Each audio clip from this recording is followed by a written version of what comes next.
বাঁহীত সুৰৰ মূৰ্ছনা। কিন্তু নাই, বাঁহীৰ সুৰত দুখ নাই। অভ্যাস কমি অহাই অলপ জঠৰ হৈ পৰিছে উশাহৰ লহৰ। তথাপি সুৰত সুৰ তুলি বাজি গৈছে বাঁহী।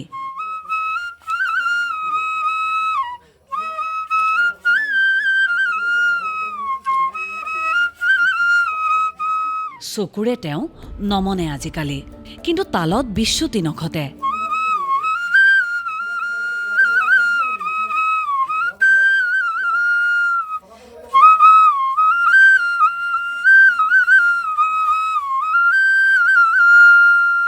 এয়া দীপাংকৰ বৰশইকীয়া। ঘৰ ডিব্ৰুগড় জিলাৰ টেঙাখাটৰ এটি অতি ভিতৰুৱা অঞ্চল বায়নচুকত। গান গোৱাৰ বৰ হেঁপাহ আছিল দীপাংকৰৰ।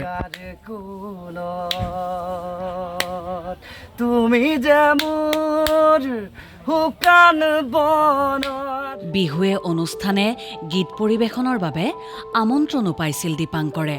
কিন্তু গীত পৰিৱেশনৰ বাবে যাওঁতেই এদিন ঘটি গৈছিল সেই অঘটনটো। পলাশ ফাগুন নিয়ৰ বিকাশ এণ্ড দীপাংকৰ শইকীয়া আমি গোটেইকেইটাই মানে তালৈ গান গাম বুলি 35,000কৈ এডভান্সো ল'লোঁ, কিন্তু মানে পালোঁ এক্সিডেণ্ট হৈ গ'ল।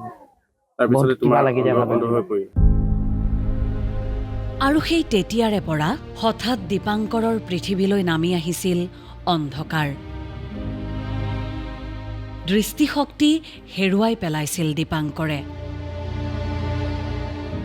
অতি দৰিদ্ৰ দীপাংকৰক আজিলৈকে কোনো চৰকাৰী আঁচনিয়ে চুব পৰা নাই। দীপাংকৰৰ ঘৰত খোৱাপানী টুপিৰো অভাৱ। আৰু ঠিক তেনে সময়তেই দুৰ্ভগীয়া দীপাংকৰৰ কাষত থিয় হ'ল এজন লোক, নাম ধ্ৰুৱজ্যোতি গগৈ।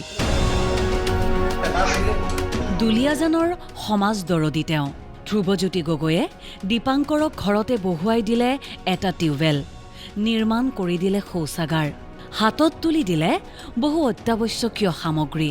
এই মৰমবোৰ পাই ৰঙিয়াল হৈ পৰিল দীপাংকৰ। খুব ভাল লাগিছে, কাৰণ ইমান মৰমখিনি যে ইমান দূৰৰ পৰা মোলৈ আনিছে, আৰু চিনি পাই যেনেকৈ সেনেকৈ ভাল বিহেভ কৰিলে, সন্মান নিজেও সি লাভ কৰিলে।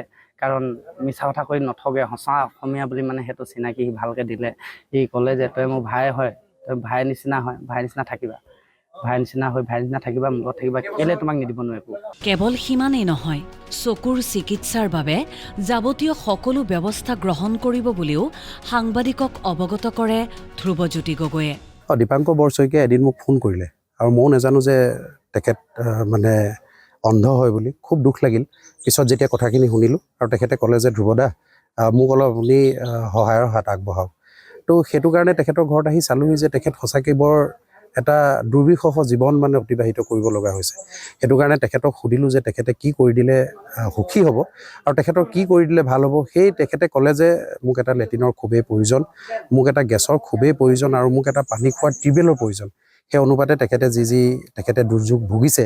সেই কথাখিনি কোৱাৰ কাৰণে আমি আজি মোৰ সতীৰ্থবৃন্দসকলৰ লগত আলোচনা কৰি মই তেখেতক তেতিয়া কথা দিছিলোঁ যে দেওবাৰে গৈ তোমাৰ ঘৰত আমি সকলোখিনি ব্যৱস্থা কৰি থৈ আহিম, আৰু সেই অনুপাতে আজি তেখেতক আমি যিমান পাৰিছোঁ আমি সিমান তেখেতক সহায় কৰিবলৈ, সহায়ৰ হাত আগবঢ়াবলৈ আজি আমি তেখেতৰ ঘৰত আহি উপস্থিত হ'লোঁ। মানৱতাৰ মহঙা দিনত ধ্ৰুৱজ্যোতি গগৈয়ে প্ৰমাণ কৰিলে সুধাকণ্ঠৰ গীতৰ সেই কথাষাৰৰ দৰে, মানুহ মানুহৰ বাবেই জীয়াই আছে বাবেই মানৱতা জীয়াই থাকিব।